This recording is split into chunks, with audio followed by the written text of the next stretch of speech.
राजकारण आतापर्यंत खूप जणांनी केले, समाजकारण कोणी करूंक ना. आणि जर तुम्ही आता सनद सर्टिफिकेट जर काढूंक वचत जाल्यार तुमकां 5 ते 6 डिपार्टमेंटांनी वचूंक जाय, 4 ते 5 म्हयने लागतले. बट हांगासर तुमकां फक्त 1,000 रुपया भरून सनद सर्टिफिकेट जी आहा पळय न्ही, ही डायरेक्टली डेप्युटी कलेक्टर डायरेक्ट तुमकां दितलो. त्या सनद सर्टिफिकेटीचेर फुडले फावटी नवें सुद्दां घर बांदता आसतना ना तुमकां फॉरेस्टाक वयचें पडना, ना PWDक वयचें पडना. इतके इजी आमच्या सरकारात करून दिलां.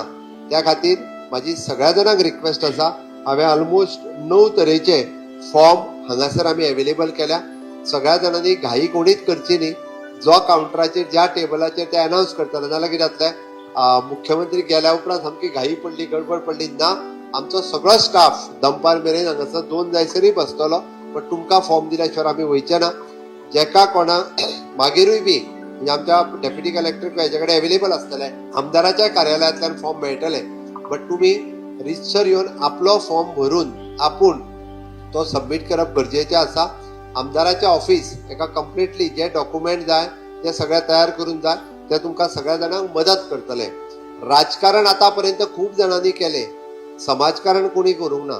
लोकांचें घर सारकें करपाचें काम कोणी करूंक ना. लोकांचें घर रितसर करपाचें काम कोणी करूंक ना.